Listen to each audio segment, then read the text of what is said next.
Stephen ఎలా ఉన్నావు? బాగున్నానండి. నేను మీరు చెప్పిన వాక్యం చాలా బాగుందండి మాస్టర్ గారండి. అది నా మాటలు కాదు నాన్న, దేవుడు నా నోటిని బోరగా ఊహించుకొని నా సంఘానికి తెలియజేశాడు. అవునండి, మీరు చెప్పినట్లే చాలా మంది చాలా విధాలుగా ఆలోచిస్తారండి. కానీ మీరు వాళ్ళకి చెప్పిన వాక్యం నా హృదయానికి హత్తుకుందని, నాకు హత్తుకున్నట్టే ఇక్కడున్న వాళ్ళందరికి కూడా ఆ వాక్యం హత్తుకొనే ఉంటదండి. కానీ నాలో ఫలించినట్లే నా మిత్రుడికి కూడా ఫలించాలండి. నిజంగానే నీ మిత్రు గురించి చాలా సార్లు చెప్తూ ఉన్నావు. ఏమైంది నీ మిత్రు గురించి అసలు ఒకసారి చెప్పవా? పాస్టర్ గారండి, ఏం చెప్పమంటారండి? ఈ లోకంలో ఉన్న ఆ రోత జీవితాన్ని, ఆ పాప జీవితమే నాకు స్వర్గం అని బతుకుచున్నాడండి. ఆ రోత జీవితంలోనే నాకు ఆనందం ఉందని బ్రతుకుచున్నాడని ఎన్నిసార్లు చెప్పినా కానీ అసలు వినట్లేదండి. మారను కూడా మారట్లేదండి. నేను చెప్తుంటే నన్ను ఎగతాళి చేస్తున్నాడండి. స్టీఫెన్, ఎన్ని దేవుడు వాక్యాలు చెప్పినా ఏదో ఒక రోజు నీ వాక్యం ద్వారా నీ ఫ్రెండ్ మారతాడు. ఇదే స్టేజ్ మీద దేవుడు నీ వాక్యం నీ ఫ్రెండ్ వింటాడు. నువ్వు విశ్వాసంగా ప్రార్థించేసు. విశ్వాసం లేనిదే దేవునికి అసాధ్యముడు ఏది కాదు కదా. ఒకసారి విశ్వాసంగా నువ్వు ప్రార్థించవచ్చు కదా నీ ఫ్రెండ్ కోసం. అలాగేనండి, మీరు చెప్పారు కదా, తప్పకుండా విశ్వాసంతో పట్టు వదలకుండా అబ్రహాము తన కుమారుడి కోసం ఎలా ప్రార్థించాడో నా మిత్రుని కోసం నేను కూడా అలాగే ప్రార్థిస్తానండి. తప్పకుండా స్టీఫెన్, నీ ఫ్రెండ్ తప్పకుండా మారతాడు. ఇద్దరం కలిసి ప్రార్థన చేద్దాం నీ ఫ్రెండ్ కోసం. పాస్టర్ గారండి, ఏమి అనుకోనంటే నా ఫ్రెండ్ కోసం ఒక్కసారి మీరు మా రూమ్ దగ్గరికి వస్తారా? ఇప్పుడు వెళ్ళొచ్చా స్టీఫెన్ మీరు మీ రూమ్కి? తప్పకుండా అండి. సరే వెళ్దాం పద.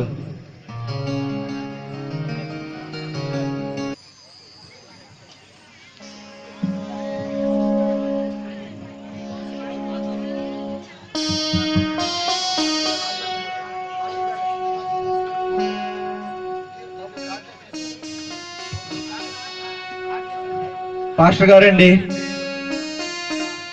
చూడండి, నా మిత్రుడు ఎన్నిసార్లు చెప్పినా కానీ వినట్లేదండి. పొద్దున్నే మనం ప్రార్థన ఎలా అయితే చేస్తామో వాడు అలా పొద్దున్నే తాగుతూ ఉంటాడండి.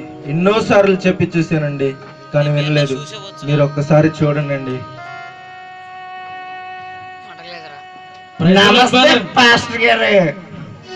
హలో బ్రదర్, మీరు ఇలా చేయకూడదండి. ఈ యవన కాలం ఎంతో విలువైనది. ఈ యవన కాలంలో నువ్వు ఇలా మద్యం చేస్తే దేవాతి దేవుడు ఎంతో చింతిస్తాడు. ఈ యవన కాలంలో చెప్తే ముసలి కాలంలో చేస్తామండి. స్టీఫెన్, ఒకసారి వినిపించు తమ్ముడు. బ్రదర్, మన జీవితం పువ్వు లాంటిది, రాలిపోతుంది. గడ్డి లాంటిది, వాడిపోతుంది. ఆకు లాంటిది, నలిగిపోతుంది. ఇవన్నీ ఇన్ని బోర్ కొడేస్తుందండి. మీకు ఒకటి చెప్తాం వినండి. చిన్నపిల్లప్పుడు చదువుకుంటాం. పెళ్ళి అయిన తర్వాత పిల్లం వచ్చి అది కావాలి ఇది కావాలి అనేది. తర్వాత పిల్లలు డాడీ నాకు బుక్స్, డాడీ నాకు బట్టలు అంటారు. ఇంకెప్పుడండి ఎంజాయ్ చేసేది? మధ్యలో యవన కాలం అని చూసావా? అదేనండి కుర్రాళ్ళకి ఎంజాయ్ చేయటానికి. ఆ కాలంలో ఎంజాయ్ చేయకపోతే ఇంకే కాలంలో చేస్తారండి? బ్రదర్, నువ్వు అనుకున్నది చాలా తప్పు. ఈ యవన కాలం దేవుడికి ఎంతో విలువైనది. ఒక్కసారి నీ హృదయం దేవునికి ఇచ్చొస్తే నీ జీవితం మారిపోతుంది, నీ కుటుంబం మారిపోతుంది. బ్రదర్, ఒక్కసారి దేవుడిని నమ్ముకోవా? ఒక్కసారి చర్చికి రావా? ఆపండి. రోజు నా రూమ్ లో ఆడి గోళ తట్టుకోలేక రూమ్ ఖాళీ చేసేద్దాం అనుకుంటుంటే ఆడికి తోడు మీరు వచ్చారండి. బ్రదర్, నీకు అలాంటి ఫ్రెండ్ దొరకటం ఈ జీవితానికి చేసిన జన్మం. అది ఫ్రెండ్. ఒకసారి బ్రదర్, ఒకసారి ఆలోచించుకో. ఆ ఫ్రెండ్ని మాత్రం విడిచి వెళ్ళకు. ఒక్కసారి మారు బ్రదర్. నువ్వు చేసేది చాలా తప్పు. ఆ తాగుడు వల్ల ఎంతో మంది జీవితాలు నాశనం అయిపోయినాయి. ఏమో వాసన తేడావుతుంటే కలిపారేంటి?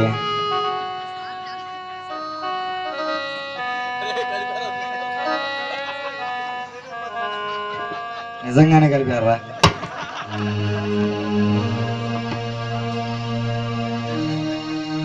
ఏంటండి పాస్టర్ గారు ఏం చెప్పారు? ఈ యవన కాలం చాలా విలువైనది బ్రదర్. ఒకసారి దేవుడిని నమ్ముకో. ఈ యవన కాలంలో దేవుడిని నమ్ముకో.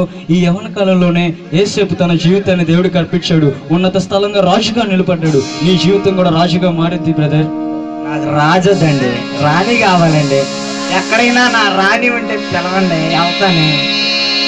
బ్రదర్, ఇలా నువ్వు మాట్లాడటం చాలా తప్పు బ్రదర్. ఒక్కసారి మా మందిరానికి రావా? ఒక్కసారి మా చెప్పు వాక్యాన్ని విను. నిజమైన జీవితం అంటే ఇదేం తెలుసుకుంటావు బ్రదర్. రేపు వస్తాలే.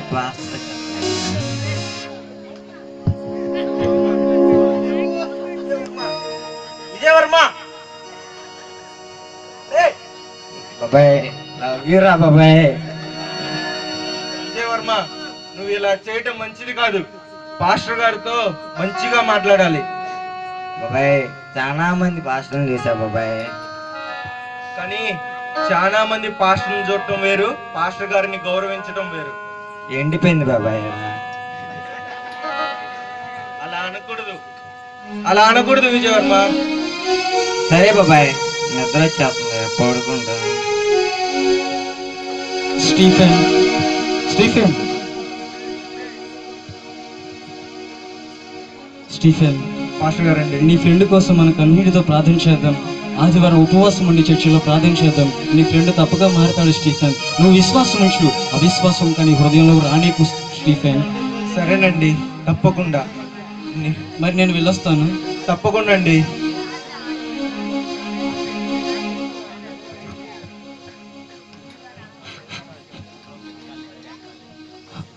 నమస్కారం అండి. Praise Lord brother. మీరెవరు? నేను రవివారం వాళ్ళ తమ్ముడినండి, విజయవారం అండి. చెప్పండి బ్రదర్. మీరు మా అన్నయ్య మారాలని ఎంతో తాపత్రయపడుతున్నారు, కానీ మా అన్నయ్య మారలేకపోతున్నాడు. మీరు ఎలా అయినా మా అన్నయ్యను మార్చాలండి. బ్రదర్ తప్పకుండా మారుతారు. నువ్వు కూడా ఒకసారి మా మందిరానికి వచ్చి ప్రార్థన చేయండి. మా మందిరంలో ఎన్నో స్వస్థతలు జరుగుతున్నాయి, ఎన్నో అద్భుత క్రియలు జరుగుతున్నాయి. ఒక్కసారి మా మందిరంలోకి మీరు రాగలరా? సరే అండి, వస్తానండి. తప్పకుండా బ్రదర్, మేము వెళ్ళొస్తాము.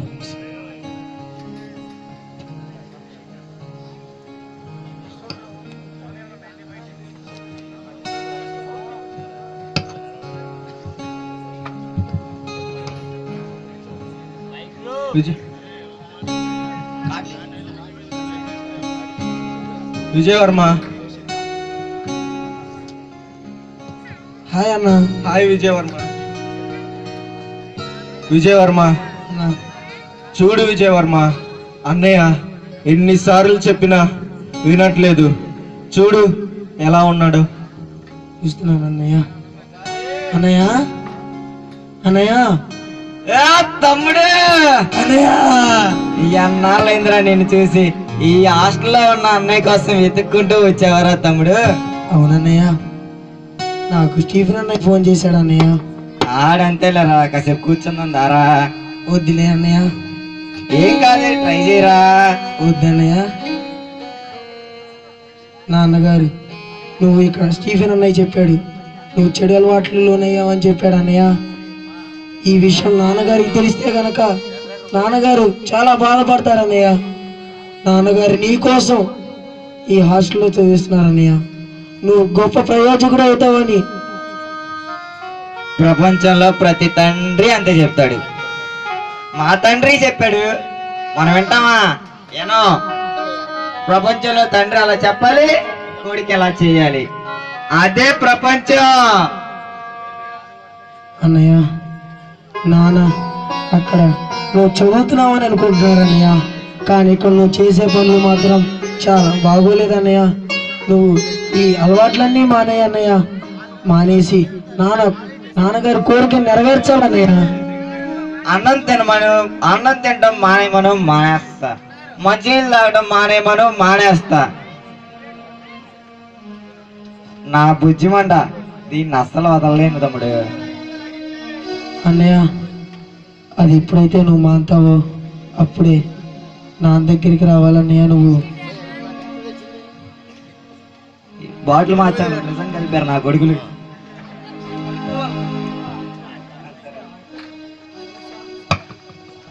అన్నయ్య అన్నయ్య రారాజీ.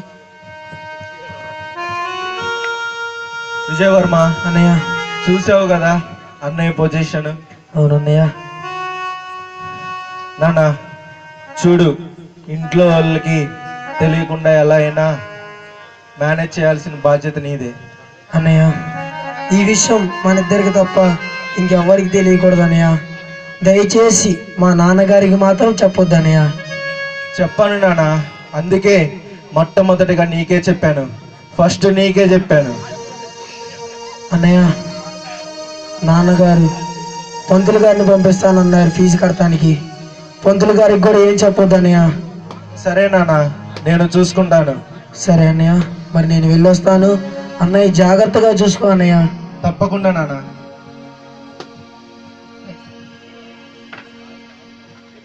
శాస్త్రి గారు,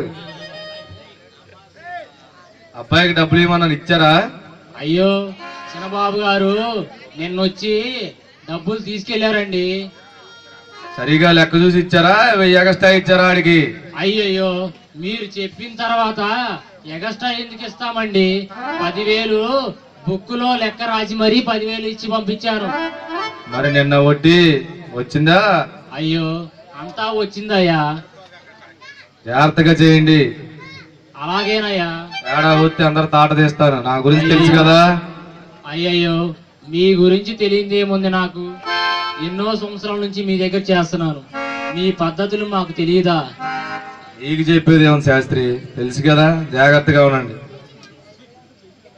అయ్యా గత 3 ఏళ్ల నుంచి నేను మిమ్మల్ని ఒకటి అడుగుతూనే ఉన్నాను, ఏంటయ్యా శాస్త్రి? కానీ మీరు నాకు ఎలాంటి మాట ఇవ్వట్లేదయ్యా. ఏంటో చెప్పాయా బాబు? 3 ఏళ్ల నుంచి నా జీతం పెంచమని అడుగుతున్నాను, కానీ మీరు పెంచింది లేదు, నేను తీసుకుంది లేదు. జీతమా? పెంచుదేమలే శాస్త్రి, దాని తొందర ఏముంది? మా పక్కింటి దేవరకొండ జీవరు వాళ్ళ ఆవిడికి రోజు పట్టు చీరలు బంగారం అన్ని తీసుకెళ్తాడంటయ్యా. మా ఆవిడేమో ఆ జీవం చూడు, బంగారం పట్టు చీరలు వాళ్ళ ఆవిడికి అన్ని నీ బతుకి ఒక ముక్కు కూడా ఎత్తులేదని అంటుందయ్యా. ఆబా బాబు నీ సొల్లు.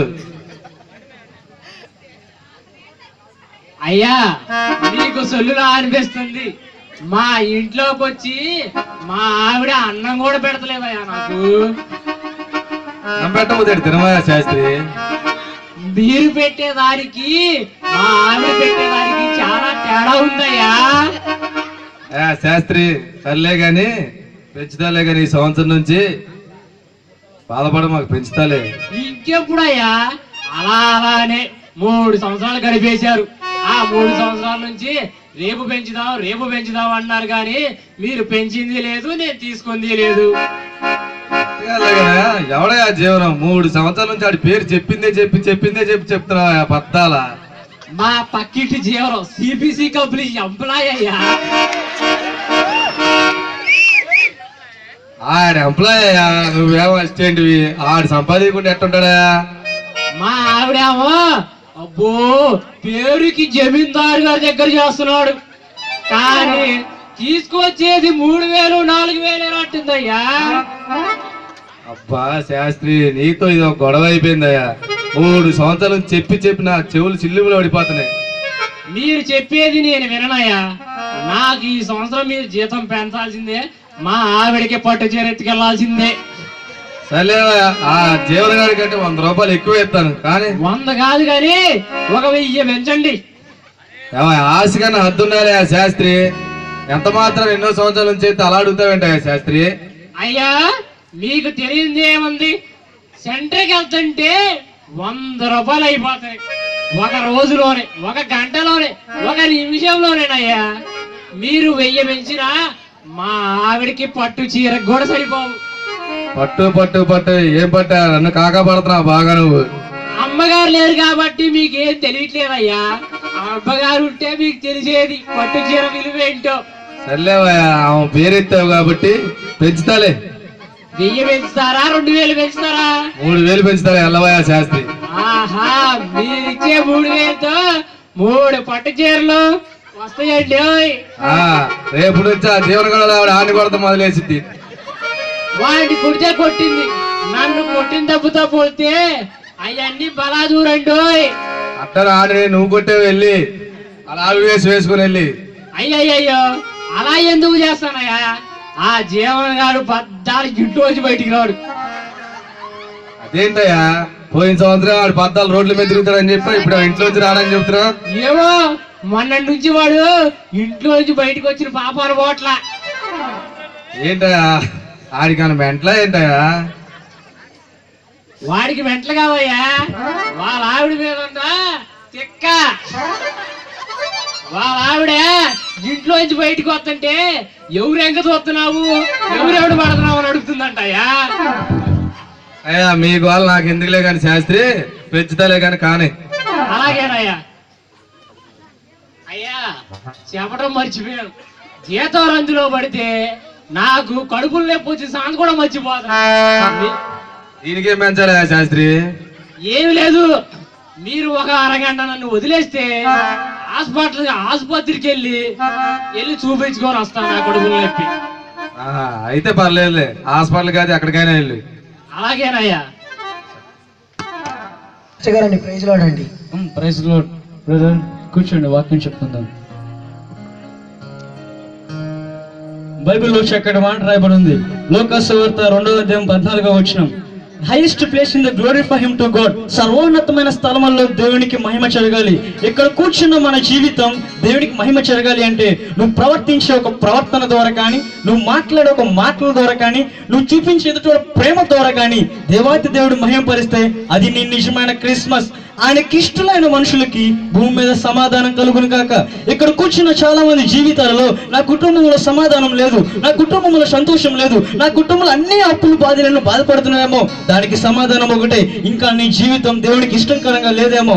ఒకసారి జ్ఞాపకం చేసుకో. ఈ రాత్రి నీ జీవితం కనుక దేవునికి ఇష్టకరంగా ఉంటే నీ జీవితం ఉన్నత స్థలంగా దేవుడు నిలబెడతాడు. ఒకసారి జ్ఞాపకం చేసుకున్న దేవుని బిడ్డలారా, ఈ రాత్రి కాల సమయంలో దేవుడు నీతో మాట్లాడుతాడు. ఆయనకి ఇష్టమైన మనుషులకే భూమి మీద సమాధానం. నీ జీవితం కనుక యేసు ప్రభువుకి ఇష్టంగా ఉంటే నీ జీవితం గ్యారంటీగా మారిపోతుంది. నెక్స్ట్ క్రిస్మస్ కి నీ జీవితం ఉన్నత స్థలంగా దేవుడు నిలబెడతాడు. ఈ కొద్ది మాటలు దేవుడు దీవించును గాక. ఆమేన్.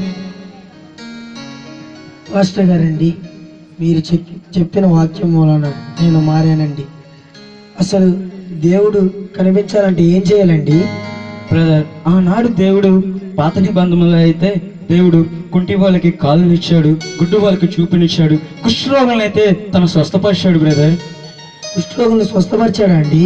అవును బ్రదర్. ఆనాడు దేవుడు కుష్ఠరోగం వచ్చిన ఒక సీన పర్వతం పక్కన కూర్చుంటే ఎన్నో సంవత్సరాల నుంచి ఉంటే దేవుడు తన చేతులతో ముట్టి స్వస్థపరిచాడు. బ్రదర్, నాకు కూడా ఆ దేవాతి దేవుణ్ణి చూడాలనే ఆశ అండి.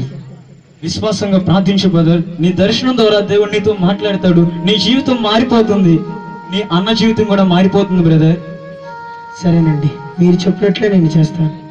Okay brother. Praise lord.